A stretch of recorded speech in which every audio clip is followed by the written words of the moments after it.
আজকে আমরা দেখেছি যে মাননীয় মুখ্যমন্ত্রী শুভেন্দু অধিকারী মহাশয় স্যার আমাদের এই স্বাস্থ্য ভবনে উনি এসেছিলেন। হঠাৎ একটা সাডেন ভিজিট করলেন। সেই ভিজিটের মাধ্যমে উনি অনেকগুলো বার্তাই কিন্তু স্বাস্থ্য আধিকারিকদের এবং স্বাস্থ্য পরিষেবায় আনতে চলেছেন। সেই জায়গা থেকে আমরা জানতে পেরেছি তিনি ডিজিটাল নজরদারি জোরদার করতে চলেছেন। এই ডিজিটাল নজরদারিতে উনি জরুরি বিভাগ থেকে রান্নাঘর এবং প্রতিটি জায়গাকেই কিন্তু উনি এই বিভাগের আওতায় আনতে চলেছেন, নজরদারির মধ্যে আনতে চলেছেন। কারণ কি, যে কোনো দালাল চক্র বা কোনো সন্দেহভাজন কোনো জায়গাকে উনি আর প্রশ্রয় দেবেন না। এই কন্ট্রোল রুমটাকে লাইভ মনিটর এই জন্য করা হয়েছে যাতে কোনো দালাল, যাকে আজকে সকালে ওখানে দেখা গেছে, কাল সকালে দেখতে না পাওয়া যায়। হসপিটাল হোক বা কোনো প্রাইভেট হসপিটাল হোক, কোনো জায়গাতেই কিন্তু এই চক্র বা কোনো কিছু, কোনো সন্দেহভাজন জায়গা থাকার জায়গায় রাখছেন না আমাদের মাননীয় মুখ্যমন্ত্রী। তিনি এটুকু বলেছেন যে তার জন্য ডিজিটাল যেমন জরুরি পরিষেবা রয়েছে, যে নজরদারি রাস্তা রয়েছে, সেরকম কিন্তু প্রতিটি হসপিটালের জন্যই কন্ট্রোল রুম আনা হচ্ছে। সেখানের সঙ্গে এই কন্ট্রোল রুমের সঙ্গে স্বাস্থ্য আধিকারিকরা সরাসরি যুক্ত থাকবেন। বিভিন্ন হসপিটাল, সেটা সরকারি বা বেসরকারি হসপিটালের সঙ্গে তারা কানেক্টেড থাকবেন এই পরিষেবায়। আজকে 15-16টা স্টেট হসপিটাল এবং ওরা করেছে। আমি কিছু সাজেশন দিয়ে গেছি, মাননীয় মন্ত্রী নোট করেছেন, প্রধান সচিব নোট করেছেন।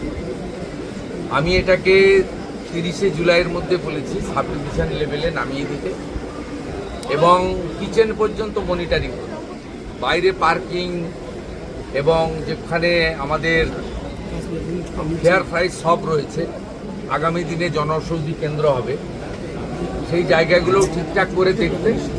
ওয়ার্ডের ভিতরে কিছু রেস্ট্রিকশন রয়েছে, হেলথ গাইডলাইনে রুগীদের দেখানো যায় না, কিন্তু মেঝেটে যে পরিষ্কার আছে কিনা দেখানো, বা আমাদের এমার্জেন্সিতে কোনো রুগী পড়ে আছে কিনা, একটা হসপিটালের যে পরিবেশ এবং যে পরিষেবা, এই দুটো ঠিকঠাক করার জন্যই একটা মনিটরিং দরকার আছে।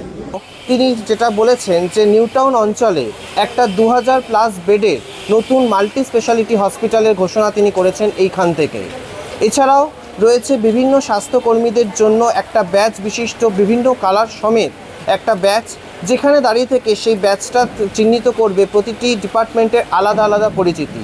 সেই কি পরিচিতি রয়েছে, যে কোনোভাবে ধরুন যিনি সিকিউরিটি রয়েছেন তিনি যেন ভুলবশত কোনোভাবে কোনো পেশেন্টকে সিরিঞ্জ দিয়ে কোনো একটা কিছু করলো, সেটা কিন্তু কোনোভাবেই পারমিসেবল নয়। যার যেটা ডিউটি, সেই ডিউটিটাকে চিহ্নিতকরণের জন্যই কিন্তু আলাদা আলাদা ডিপার্টমেন্টে আলাদা আলাদা রঙের প্রতীকী আনতে চলেছেন আমাদের মাননীয় মুখ্যমন্ত্রীর তত্ত্বাবধানায় নতুন ব্যবস্থাপনা।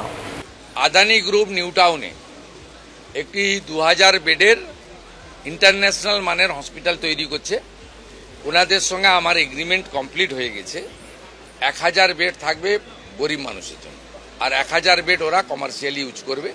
এবং আমার বিশ্বাস আগামী কয়েক মাসের মধ্যে ভূমি পূজন করে আমরা এই কাজ শুরু করে দিতে পারব।